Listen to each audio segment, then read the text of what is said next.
What's up, everybody? This is Jay, and this is my recap review for Power Book 2 Ghost, Episode 3. Now, normally when I do my recap reviews, I use pictures and different things when I illustrate my recaps, but because of different things going on with Lionsgate and Power, for those of you that follow my channel already know, I'm going to do these differently, so I'm just going to voice it out without the pictures. But nevertheless, if you haven't seen my reviews or recaps before, what I'm going to do is I'm going to go over the episode, recap what happened in the episode.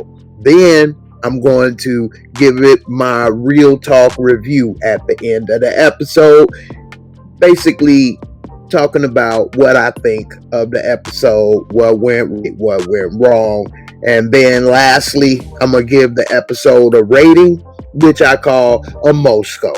And then I'll see you in the next episode. So let's get into it. Now, this is Power Book 2, Episode 3, and we're starting to get to know these characters a lot better now. And when it starts off, we see that Kane is going around collecting money for the organization, Monet and the Tejada organization. And we see that it's some type of one of the people in their organization, young, flashy, all on Instagram. And Monet is upset because it's bringing attention to their activities, which of course are illegal. And so we see that Tasha is talking and she talking about how Terry loved her or whatever. And so she's saying that put her on the stand. She feels that she can handle it, that she's smarter than whatever they throw at her, the prosecutors, and so she wants to be put on the stand. And so Davis, he want to call her bluff. Now, the first his assistant, she's really about done with Tasha. Okay, she don't trust Tasha. She want to drop the case, but he got another trick up his sleeve first, so we'll see how that turned out. Now, of course, we see Tariq running. He's late, of course. His schedule is beyond full, and so then we see that while he in class, he actually finished the book this time, and then the teacher tried to bust him out. Then next thing you know, Tariq, he coming right back at him about the book review, and it seemed like after it was over, he talking with Lauren at the end, and she's saying, you know, you can't be coming at the teacher like that. You trying to get a grade. He said, well, look, I want to win. And she said, well, do you want to win or do you want to get your grades? And we all know Tariq got a lot tied up into his grades and situation. So it's kind of confusing to him right now. But we can see that this girl, Lauren, wants to help and that she likes him. And side note, you all may remember her from Beauty Shop with Queen Latifah. But nevertheless, we see Tasha is giving the morning after pill to the girl in the pen. And she's basically saying, hey, here you go. You know, I need friends up in here. I see you know how to move around up in here. And then a girl like, well, I see you do too. Which is true, because, I mean, how does she get the morning after pill? So she got ways of getting stuff done in there too. And while they sitting there talking, we see one of the guards like sneak taking pictures of them talking. And so then while she and her are politicking, where we see Big Draws, the big security guard girl, Big Draws was getting a little mad. She wondering what is Tasha doing all up in her business. And next thing you know, we see that guard that was taking the pictures works for the Tejadas, and he come in, hey boss, I with the picture, I give it to her, but it seems that she give it to someone else. Man, so we basically see that Tejada got some pull. I mean, he got guards working for him. He able to get things in and out. I mean, it seems that he may have been a big fish at one time, but, you know, the world of Power was focusing only on James' story, so that's probably why we never heard of him. But nevertheless, he's calling shots from inside, running things, and then we see that he's talking to Monet.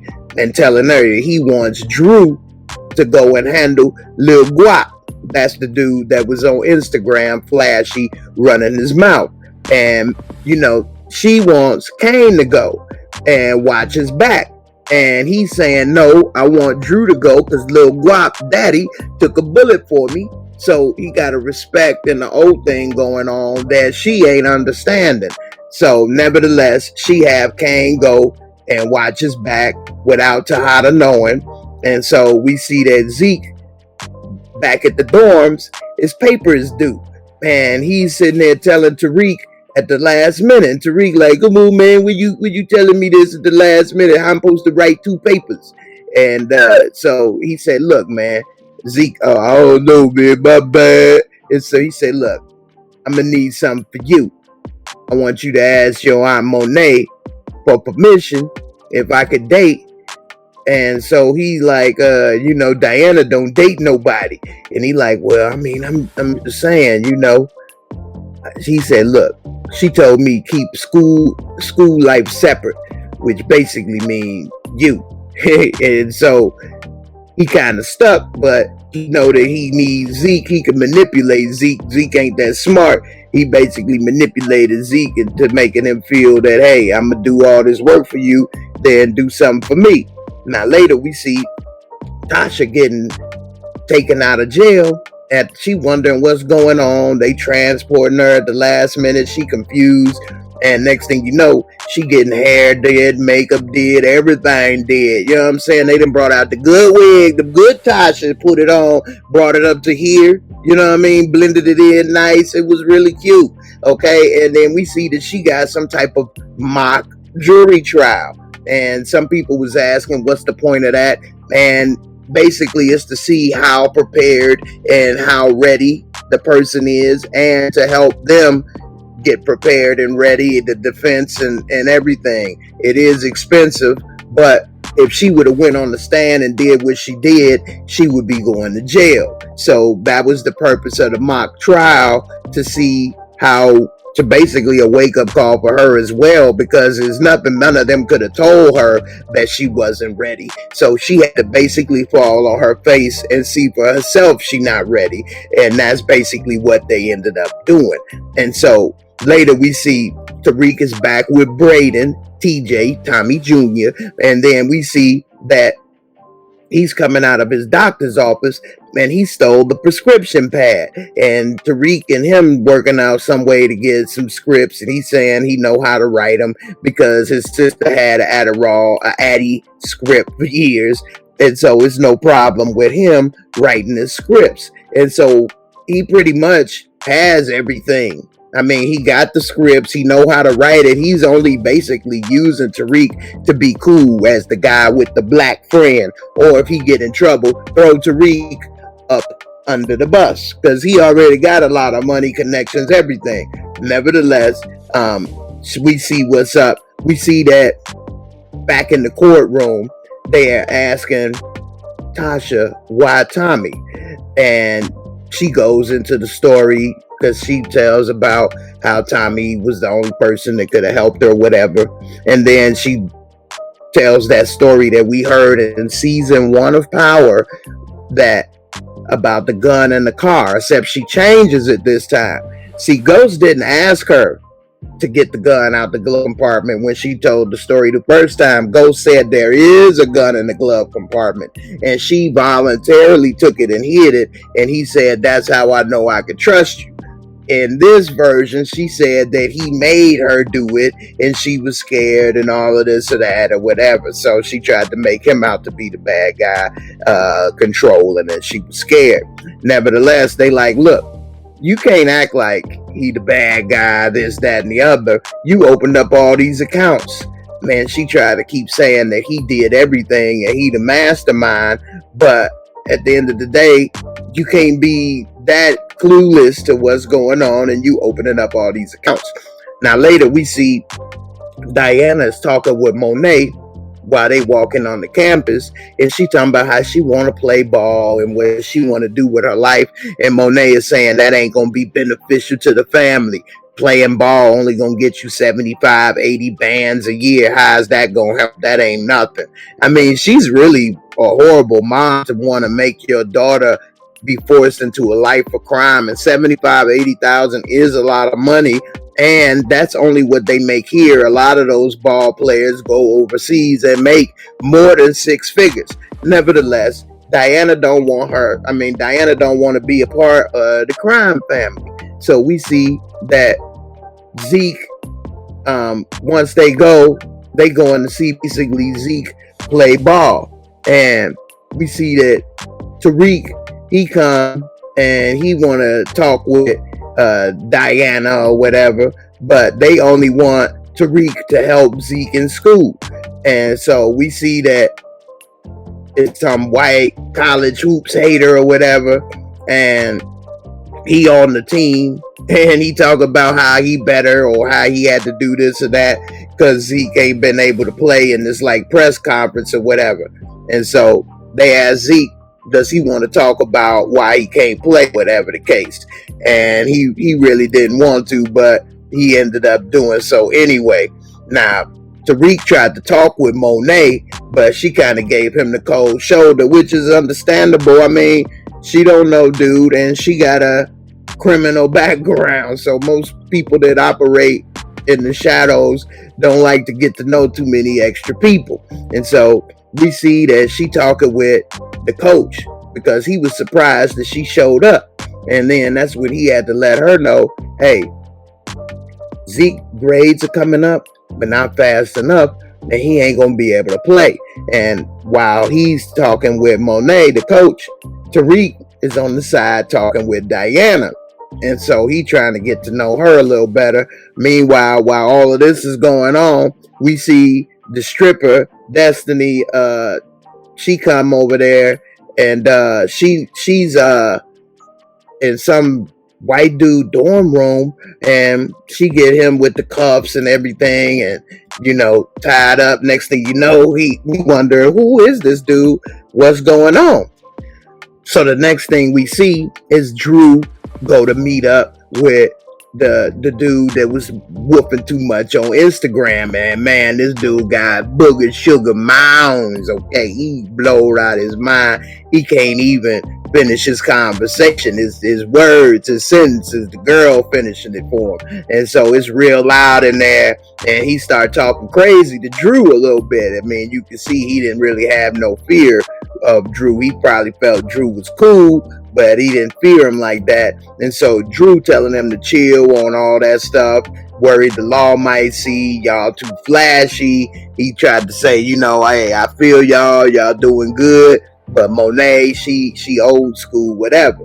And so dude kind of get up and like, well, whatever, and start filming Drew.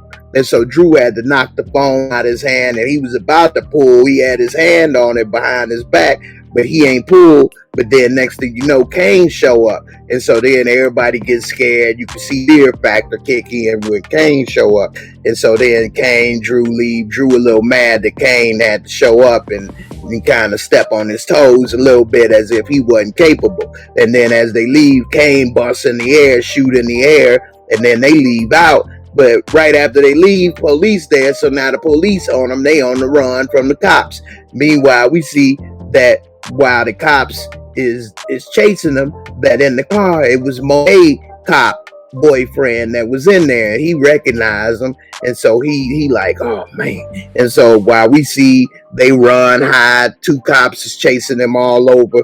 Kane get himself in a position where he got the gun. He against this wall in the alley, and this cop is coming right through here, and he don't know that he about to get his top pop, muffin top pop back blue. Okay, he was about to blow this cop's head off, and Drew didn't want him to, and he said, we ain't about to kill no cop. He said, you right, I am. But at the last minute, we see Monet's dude pull up, and he tell him, hey, come on, get in the car. I saw him going somewhere else, and he pretty much saved that cop's life. And so we see that Kane will kill anyone. He don't have any regards for life. And so later we see Zeke in the press conference, after the game, and everybody asking what happened, why he didn't play. We see the teammates talking about how they had to carry without him, and he said, it's all right, I'll be back soon, whatever the case. And the coach mad because he basically said that he ain't worried about his teammates in the sense, and that he about to be back at where he left off. And so we see later, while that was happening, then Monet was the only one clapping, and the whole press conference was quiet. And we see that the cop, he came for videos, and we see later the cop, he came and he was with the videos or whatever, and he tell her about what happened with Kane and Thru. And so we see she go ahead and kiss the cop or whatever the case. Seem like things is going back good. Tariq, we see later, is counting a lot of money in this bag, and we learn that the stripper was keeping his competition at the house so that they can go and make a lot of money at this party as the only connect, which was a smart idea. And so later we see that back at the court, Tasha's getting cross-examined. She thought that she was only going to be hitting some softballs out the park from Davis, but it was smart that they brought in Old Earth and Tamika, because she knows the case. She knows dirty ball sacks and what he would be able to say and do. And so she basically put Tasha to the test. And so she busted Tasha out about what was going on with the situation, and about Tommy take orders from her because of what was said, and that James didn't kill Terry because he wasn't in love with you. So why would he kill Terry other than you told him to because you called the shots and you didn't want Terry to put y'all in jail? And she like, yeah, he was already with Angela. And so basically Tasha didn't know what to say. She broke down crying, saying it's not true. Then in the end, all 12 jurors found her guilty, and she knew that she was screwed. And they even told her that unless she tells the truth, that she's screwed. And so that Tamika basically told Davis, if I was y'all, I'd go and beg Sachs for a plea deal. And he said, why don't you join the team? And she like, oh, heck no. And he like, look, we could be the Black Dream Team. And he starts selling her on it or whatever. And she like, nah, I'm good, but I do look forward to getting my check in the mail. And he said, well, look, what is Sachs paying you as counsel for? And so now he noticed Sachs hired her, and that Sachs was in trouble. And she like, look, I'm not telling you nothing, and that I that's confidentiality. And so we see that Davis' assistant again is talking about drop the case. It's time to move on. We can't trust Tasha. But he say, no, now it's time to double down. Now, she's probably right that it's best to move on, and Davis is probably making a bad move doubling down. But if you're in the situation of Tasha, the lawyer that you want on your side is a lawyer like Davis, ready to double down and fight for you, fight for your freedom at all costs. And so that's good that she does have someone ready to fight for her, because Terry Silver wasn't ready to fight for Ghost like that. It took a lot for him to believe that Ghost was even possibly innocent, which I think he never probably believed. And anyway, we see that Tejada has got a little sex visit, conjugal visit with Mary. I want to get a little brown sugar, mama. If you come here to the pink, and I get a little seasoning on my, chorizo. But anyway, he talking about how he don't like how she running things, and he telling her, that she shouldn't be disobeying his orders. He told her that he want Thru to take over because he the one that can think clearly and make the moves. He want Diana to go to school because that's what she want to do, and she don't want to be a part of the family business like that. And she ain't feeling it because she think that the strength comes from Kane being willing to do what takes the dirty work. And you can always hire a goon or find somebody that's a killer, but the real strength comes with being able to hold everything together in the mind. And so they kind of got a difference of opinion right there. Nevertheless, we see Tariq getting an NC on one of his papers. And so he wondering what's happening, and he go and talk to the teacher, and the teacher like, I don't know, I'm above grading papers. You need to talk to my assistant. And so next thing you know, he go talk to the assistant Jabari, aka Brian McKnight, because he is a Brian McKnight looking ass dude. But anyway, we see that he go and talk to Mr. McKnight, and he drops some game on him about, hey, be your authentic self. Don't go ahead and put in the grade that you think, or put in the paper you think he wants to hear. Put in the paper that you want to write. And so he's saying that basically stood for the not being authentic, that grade. And so Tariq is mad. He's saying he can't afford not to get his grades or whatever, but he did drop some good game on Tariq. So we'll see how it turned out. Now, later we see that Monet was mad, and we see that Lil Guap, that whole situation, she mad. She want to know, did Thru pull a gun? And Thru, she wanted to know who pulled first. Thru didn't pull first, and she see the Kane pull first. She mad, but they kind of move on from it. She know that the cops tell them was on it, and that they got to be a little more careful. Now, we see that Diana had called Dad about her school, and so we see that Monet was mad about this. Like, you would have thought she was like snitching or something just because the girl want to go to school. And she checked the burner phone to see if she been talking to him or whatever, and the number dialed. It wasn't nothing in there. And so she telling her, hey, I don't care what he say, you ain't going, or whatever the case.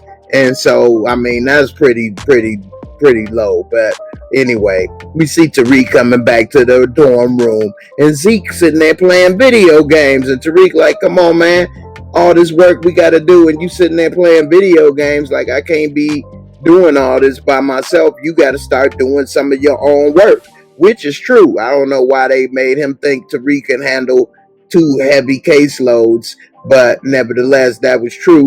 And then Tariq tell him he need a favor. He need to see his aunt Monet. And so we see that he gonna try to make some type of arrangement for Tariq. Now, later we see that Brian McKnight, Mr. McKnight, Professor McKnight, okay, is in his office with a grad student, and she like really aggressive, really feeling him, and she telling him about how she liked this book, this, that, and the other. She tried to give him a kiss, and he's steadily trying to reject her advances and tell her, he trying to keep it professional, this, that, and the other. And then next thing you know, he hears that Carrie comes into her office right next door. He heard the door close. And so then that's when he realized, okay, not only can I get my row off, but I can help make her jealous and possibly influence her to getting back with me. At least that's possibly what he was thinking. I'm not saying that it would work, but nevertheless, she hear him, and the girl screaming, Jabari, McKnight Brian, ooh, hitting them high notes with old B McNizzle. But nevertheless, she had to leave. She heard enough. Carrie had to bounce. And basically, we see later that Monet mad that Diana called her dad still. Like, she really been thinking about it. And so she come back in the kitchen, see Diana, check her pockets, find a little burner phone in the booty pocket, take it, break it, saying, don't be calling there, whatever. I'm the one that run things. Think you slick. I'm surprised she didn't hit her or beat her. But nevertheless, we see that next thing you know, Monet coming to the dorm room to meet up with Zeke. And we see he basically done set her up with the meeting with Tariq. He said, look, I needed you here, and I knew you wouldn't have came if I told you up front. And so he say, hey, let me talk with her alone. Zeke leave, And then Tariq and Monet start talking, shop. And so she say, all right, I'm going to give you 5 minutes. What you trying to talk about? And then he throw this bag of money. And she like, what is this? What is this? And he like, I made this in a few hours. And all he needed was a supplier. And she like, oh, okay. What you coming at me for with this? You supposed to be getting Zeke with the grades or whatever. And he said, well, look, I got to get this money so that I can get my mama out of jail. If I go to jail, who gonna help well, he didn't say go to jail. He said if I'm too busy concentrating on getting her out of jail. And if I'm doing that, who gonna be able to help him get his grades right? And so she like, all right, we'll see what's up on a little trial basis, but you can't live with Zeke while this is happening, which is smart because Zeke got potential millions if he make it to the NBA on the line, and she don't want that to be affiliated with Tariq, who is dealing drugs. So we see later that Tasha calls, and we see that she telling Tariq, I'm in trouble. And I guess now she got that wake-up call that she don't know what she doing, that people not gonna believe her. She not as good of a liar as she thought. All 12 jurors found her guilty. And so she tells Tariq, give Davis whatever he wants, which is crazy because she basically asking him to put himself and take penitentiary chances, which is crazy. And I'm going to get to that in the real talk. Now, we see that Tariq ends up moving in with Braden, and Braden is showing all kind of little stash spots and different stuff in the house. He all geeked to have Tariq moving in with him, and we see that the Tejada don't think that he could trust Tariq. And while he's in the pen, he tell her, hey, find out what we can about Tariq and his weak spot. And next thing you know, we see Tasha getting the call from Tejada in prison, and he say, you know your boy Tariq? He now works with us. Anything going wrong? And he's dead. And so he basically said Tariq is gonna die if he don't do what we say. And Tasha know that, all right, it's just got real. And she done got Tariq into a bunch of problems, basically all on her behalf. And we don't know if he's going to be ready for it. He's basically out there in the world by himself. Now it's time for real talk. Now, this episode was pretty good. I enjoyed it better than episode 2. Now, what was tripped out to me about this episode is how they got Tariq able to manipulate Monet into working with him over saying I won't be able to be there to help Zeke. I'm surprised she just didn't say we'll get some more tutors or different tutors. Now, I know some people say different tutors or whatever may not have the same vested interest in Zeke, but I don't know. It's plenty of tutors all across the country that helps people pass that don't have the same motivation as Tariq. So I don't know. And anyway, and as far as that storyline with Monet don't want Diana to go to school, I think that makes her just despicable. And for her to say 75, 80 bands, it doesn't help the family. Like, this girl, it's her life. It's not her job to help the family. Like, everybody's money goes into the same pot. And then she's leaving out that they make more money overseas. But if she don't want her to go away to college, I'm pretty sure she don't want her to go away to another country. So I guess that's how that is. As far as another thing, we got Professor McKnight, and he's over there marinating that fish over there next door to Carrie. I think that he really is like a sex addict, but when he at that age and looking like he do and around all the things that he around, I mean, hey, he probably have a hard time resisting, and a lot of guys probably would as well. Now, but the thing with the Tejadas, with Thru and with Kane, I think Tejada is right as far as let Drew run the organization. Drew can always have two goons or hitmen follow him wherever he go to do the shooting. You don't necessarily need Kane to do it, and it's actually better if you have somebody else do it, because at least they can't be implicated for the crimes normally.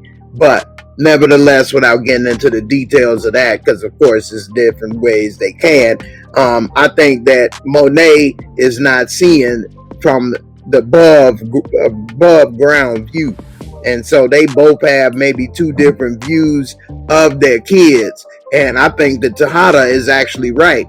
Maybe Kane has the fear and you use him as the executioner in the fear. But to run the business, I think Drew is the best. So, at least from what we know right now. Maybe it's some things that have come to light that we don't know about, and that's all possible. And of course, the best for last, Tasha. I think it was great how they show her breaking down in the courtroom, how they showed basically that she not ready and how smart she thought she was. She only one thinking that. And just like Go said, in reality, you a half smart chicken head. And she thought that she can go and convince any jury and it was a waste of time, a waste of money. And in reality, if she would have went on there, she'd be getting ready to go to jail for murder. And all 12 jurors found her guilty. And then, of course, why is she pressuring Tariq? Now, if it was any other circumstance, I would get it. But she pressuring Tariq to come up with this money for Davis and to help her get out of jail because she knows she in trouble. But at the same time, why you take the rap for him in the first place? Don't take the rap if you ain't ready for it, and all you gonna do is end up putting Tariq in a situation where he gonna be doing penitentiary chances and possible jail time trying to get you out, and maybe even could end up dead. If it was real life, he would. And then how would she feel? What was the point of taking the rap for him if all you did was get him killed or in jail anyway? So I think that's pretty low down, and I think that shows that she really didn't want to take the rap and she ain't ready for it. But I mean, it is what it is. I mean, if Tariq would have took it, by him still not being 18 at the time, he probably would have got not as much time, because I mean, they could have charged him as an adult, and we can get all into the details of all of this and that. But nevertheless, he could have did a lot of different things to possibly help get him out. And if she was the one on the outside, she could have came up with money and working with different people to get him out a lot better than possibly him trying to do it while he's supposed to be a kid in school. And if you can't do the crime, don't do the time, man. She didn't do this crime, and she messed up by trying to set up an innocent man in Q. Tariq told her, listen, I got this. He should have explained to her, because he didn't know, but he didn't know, rather, that she's a hardhead. But it would have been on Dre. Dre punched, Blanca. He punched him in the eye, and it would have been a wrap. He was there. They heard the shot. Yeah, he didn't have a gunshot residue, but at the same time, he could have changed clothes, and he's dead. Now, it's time for me to give the episode a Mosco. Now, as far as the visuals and cinematography, power, good camera work, good backgrounds, the episode was good.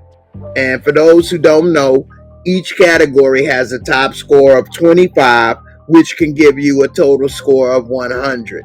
For category 1, I give Power episode 3 a score of 15. It's not a special effects movie. It's not a movie like Fast and Furious where they're in Cuba and Russia and all over the world.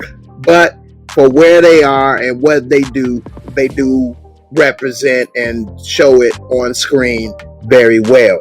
Now, storyline and plot, I like this episode's storyline. I think it advanced the storyline and plot pretty well, and I'm interested more in what Brian McKnight got going on and what the Tejadas got going on more after this episode. So as far as the storyline and plot goes, I'm going to have to give this a 20 because the storyline and plot were pretty good for this episode. Now, special effects makeup. This isn't Star Wars. It's not a heavily special effects makeup type show, but with the shooting, blood, different things, clothing, outfits, hair, I think they do a good job for what they're doing. And I give that a 15 as well. And lastly, entertainment fun factor. This episode was entertaining. I liked it. It had a little action, little comedy, little sex in the city. And overall, I like this episode and I'm going to give it a 20. Total Mosco of 70. So, there you have it. I appreciate you for watching. Thanks for all your love and support. And I'll see y'all in the next episode. I'm Jay and I'm out. Peace.